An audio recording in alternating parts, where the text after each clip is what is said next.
Hi అండి, welcome back to our channel RD cooking baking blogs. ఈరోజు నేను మీకు రౌండ్ కేక్తో స్క్వేర్ కేక్ని ఎలా కన్వర్ట్ చేసుకోవాలో చూపిస్తాను. క్లియర్గా చూసేయండి. వీడియోని ఎక్కడ కూడా స్కిప్ చేయకుండా చూస్తే మీకు క్లియర్గా అర్థమవుతుంది. అలాగే నేను ఇక్కడ ఒక చిన్న మిస్టేక్ కూడా చేశాను. ఆ మిస్టేక్ని ఎలా కరెక్ట్ చేసుకున్నాను, మీరు కూడా ఎప్పుడైనా ఇలా మిస్టేక్స్ చేస్తే దాన్ని ఎలా కరెక్ట్ చేసుకోవాలో మీకు ఈ వీడియో చూస్తే అర్థమవుతుంది. ఇక్కడ నేనైతే రౌండ్ కేక్ని క్రమ్ కోట్ చేసుకొని ఫ్రిడ్జ్లో పెట్టుకున్నాను. దీని ఫీలింగ్ అయితే పైనాపిల్ ఫీలింగ్ అండి. ఇప్పుడు నేను రౌండ్ కేక్ని స్క్వేర్ కేక్ని ఎలా చేస్తానో చూసేయండి. ఇప్పుడు రౌండ్ కేక్ని సైడ్ 2 ఎడ్జెస్ని కట్ చేసుకోవాలి 2 పీసెస్ లాగా. అలాగే మధ్యలో ఉన్న పీస్ని 2 పీసెస్ లాగా సెంటర్లో కట్ చేసుకోవాలి. ఇక్కడ నేను చేసిన మిస్టేక్ ఏంటి అంటే సైడ్ ఎడ్జ్లో కట్ చేశాను కదా, అటు ఇటు 2 పీసెస్. ఈ పీసెస్ కొంచెం ఎక్కువగా కట్ చేశాను. మనం కొంచెం తక్కువ కట్ చేసుకుంటే కరెక్ట్గా సెట్ అవుతుంది. ఇప్పుడు చూసేయండి, సెట్ చేసి చూపిస్తాను, మీకు అర్థమవుతుంది చూస్తేనే. ఇలా ఈ పీస్ని జాగ్రత్తగా తీసుకోవాలి, ఇరిగిపోకుండా చూసుకోవాలి. ఈ బోర్డ్ మీద అయితే మనం సెట్ చేసుకోలేం మొత్తం పీసెస్ని, అందుకని నేను సైడ్ పీసెస్ని తీసి ఒక ప్లేట్లో అయితే పెట్టుకున్నాను. ఈ మధ్యలో పీసెస్ని మధ్యలో కట్ చేసాం కదా, వాటిని అటు ఇటు ఆపోజిట్ డైరెక్షన్లో పెట్టుకోవాలి. చూడండి, క్లియర్గా చూడండి మీరు నేను ఎలా పెడతానో జాగ్రత్తగా చూసేయండి. ఇప్పుడు మధ్యలో పీస్ని ఇటు బయటికి తేవాలి. బయట ఉన్న ఎడ్జ్ని మధ్యలోకి తెచ్చుకోవాలి. ఇలా పెట్టుకోవాలన్నమాట. ఈ 2 పీసెస్ ఇలా సెట్ చేసుకోవాలి. చాలా జాగ్రత్తగా చేసుకోవాలి. ఎక్కడ కూడా కొంచెం కూడా కట్ అయిందంటే కేక్ మొత్తం పాడైపోతుంది. ఇలా సెట్ చేసుకొని ఇప్పుడు సైడ్ కట్ చేసిన పీస్ని ఇలా మధ్యలో సెంటర్లో పెట్టాలి. ఈ రెండిటికి మధ్యలో ఉంది కదా, మీకు అర్థమవుతుంది అనుకుంటా చూస్తుంటేనే. ఇలా పెట్టుకోవాలి. దీన్ని ఇలా రివర్స్లో తిప్పుకొని పెట్టుకోవాలి. అప్పుడే మనకి స్క్వేర్ కేక్లో కనిపిస్తుంది. ఇక్కడ నాకు కేక్ని సెట్ చేసేటప్పుడు ఈ కట్ చేసిన పీసెస్ ఉంటాయి కదా, అవి ఎక్కడ ఇరిగిపోతాయేమో అని నాకైతే కొంచెం భయం వేసింది. చాలా జాగ్రత్తగా స్లోగా ఇలా సెట్ చేసుకుంటున్నాను. మీరు కూడా ఫాస్ట్గా అయితే సెట్ చేసుకోకండి. ప్రీమిక్స్తో చేసిన కేక్ చాలా డెలికేటెడ్గా ఉంటుంది కదా, చాలా సాఫ్ట్గా ఉంటుంది. అందుకని పీసెస్ ఇరిగిపోయే ఛాన్సెస్ ఉంటాయి. అందుకని చాలా జాగ్రత్తగా అయితే సెట్ చేసుకోవాలి. ఇదిగోండి, నేను సైడ్ పీస్ ఎక్స్ట్రా కట్ చేశాను చెప్పాను కదా. సైడ్ పీస్ని ఎక్కువగా కట్ చేసుకుంటే మనకి స్క్వేర్ షేప్లో కన్వర్ట్ చేసుకోవడానికి సరిగ్గా షేప్ అనేది రాదు.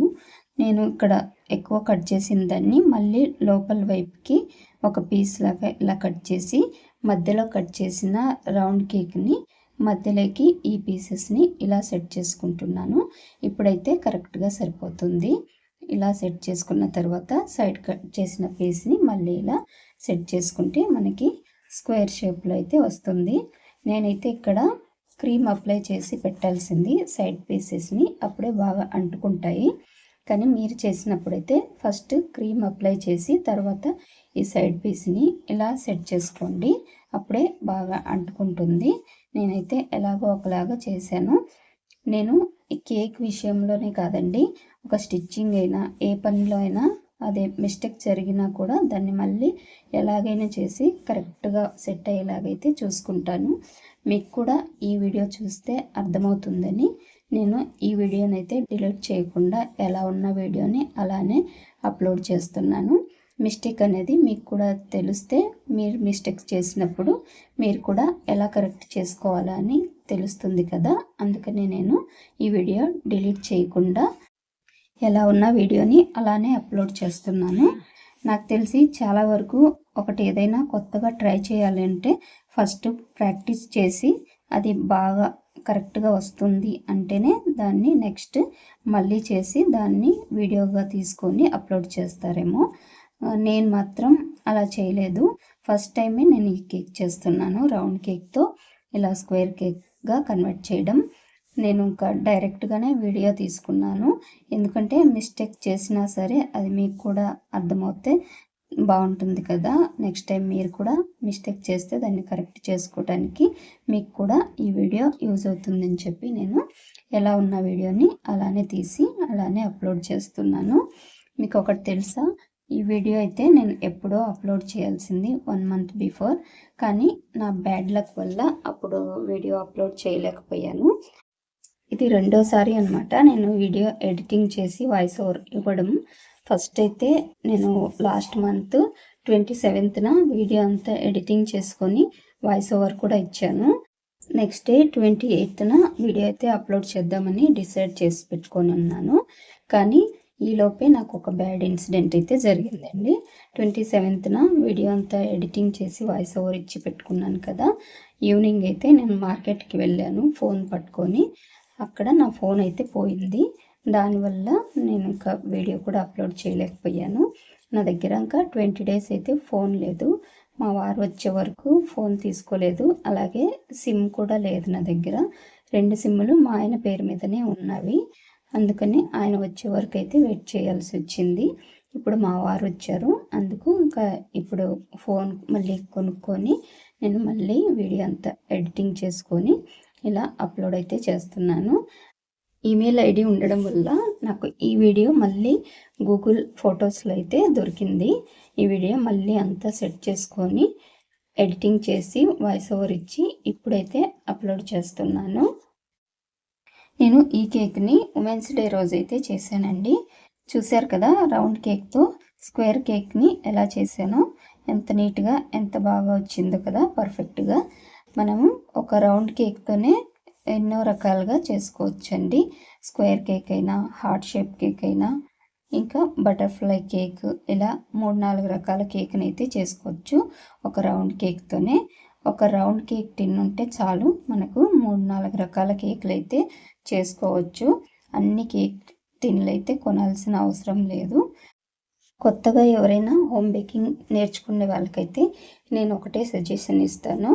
ఒక కేక్ టిన్ను తీసుకొని పెట్టుకోండి మీరు, రౌండ్ కేక్ టిన్ను. ఒక రౌండ్ కేక్ టిన్తోనే 3-4 రకాల కేకులు అయితే చేసుకోవచ్చు. అది ఎలానో ఆల్రెడీ మన ఛానల్లో హార్ట్ షేప్ కేక్ని అయితే చూపించాను నేను. ఇది రెండో కేక్ అనమాట రౌండ్ కేక్ టిన్తో. ఇంకా బటర్ఫ్లై కేక్ కూడా ఇంతకుముందు చేశాను, కానీ వీడియో అయితే అప్లోడ్ చేయలేదు. మీకు కావాలి అంటే చెప్పండి, నెక్స్ట్ వీడియోలో బటర్ఫ్లై కేక్ అయితే చూపిస్తాను రౌండ్ కేక్తో. ఆల్రెడీ చాలా ఛానల్లో బటర్ఫ్లై కేక్ అయితే చూపించారు. నేను ఎలా చేస్తానో మీకు చూపించాలి అనుకుంటే మీరు కామెంట్ చేయండి. నెక్స్ట్ ఎప్పుడైనా కేక్ చేసినప్పుడు బటర్ఫ్లై కేక్ అయితే చేసి చూపిస్తాను. కేక్ అంతా ఫినిషింగ్ చేసిన తర్వాత ఫైనల్గా అయితే ఇలా విప్పింగ్ క్రీమ్లో ఎల్లో కలర్ మిక్స్ చేసుకొని నేను రోజ్ నోజులు తీసుకొని ఇలా రోజెస్ అయితే వేసాను. తర్వాత కొంచెం విప్పింగ్ క్రీమ్లో మళ్ళీ వైట్ విప్పింగ్ క్రీమ్లో ఆరెంజ్ కలర్ కలుపుకొని ఇలా ఆరెంజ్ ఫ్లవర్స్ కూడా వేసిన తర్వాత మళ్ళీ ఇప్పుడు సెల్ నోజల్తో వైట్ క్రీమ్ పెట్టి ఇలా డాట్స్ అయితే పెట్టుకుంటున్నాను. ఇక్కడ రోజెస్ వేసిన ఎల్లో కలర్ క్రీమ్తోనే అదే నాజిల్తో కింద బార్డర్ కూడా వేశాను. ఇప్పుడు వైట్ క్రీమ్తో డాట్స్ పెట్టిన తర్వాత సెల్ నాజిల్తో మిగిలిన ఆరెంజ్ క్రీమ్ని ఎందుకు వేస్ట్ చేయాలని ఇలా మధ్యలో కొంచెం గ్యాప్ ఉంటే ఆ గ్యాప్లో కూడా ఇలా ఫ్లవర్స్ అయితే వేశాను. ఆ తర్వాత ఇంకా క్రీమ్ మిగిలిపోయిందని చెప్పి నేను ఇలా ఎల్లో కలర్ రోజ్ మీద ఈ ఆరెంజ్ కలర్ కూడా మళ్ళీ పైన డాట్స్ లాగా పెట్టాను. తర్వాత ఈ సైడ్ కూడా కొంచెం చిన్న ఫ్లవర్స్ అయితే ఇలా వేస్తున్నాను. కొంచెం లుక్ అయితే బాగుంటుందని. క్రీమ్ మిగిలినప్పుడు నేను వేస్ట్ చేయకుండా ఇలా ఎక్స్ట్రా డిజైన్ అయితే వేస్తాను. అదే మనం బయట వాళ్ళకి చేసినప్పుడు అయితే వాళ్ళు ఎలా చెప్తే అలా కస్టమైజ్ చేసి ఇవ్వాలి. మన ఇంట్లోదనుకోండి క్రీమ్ మిగిలినా కూడా కొంచెం ఎక్స్ట్రా డిజైన్ అయితే వేసుకోవచ్చు. కేక్ అయితే ఫైనల్ ఫినిషింగ్ అయిపోయిందండి. ఇప్పుడు పైన నేమ్ అయితే రాయాలి. హ్యాపీ ఉమెన్స్ డే అని రాస్తుంది. ఇక్కడ మా అమ్మాయి అయితే రాస్తుంది. నాకు అంత నీట్గా రాదు, తను బాగా ఫాస్ట్గా రాస్తుంది. ఇంకా కర్సివ్ రైటింగ్లో నీట్గా రాస్తుంది. చూడండి ఎంత బాగా రాస్తుందో కదా. ఇంకా ఇప్పుడైతే నేమ్ రాసిన తర్వాత కేక్ అయితే ఫైనల్గా ఇలా వచ్చింది.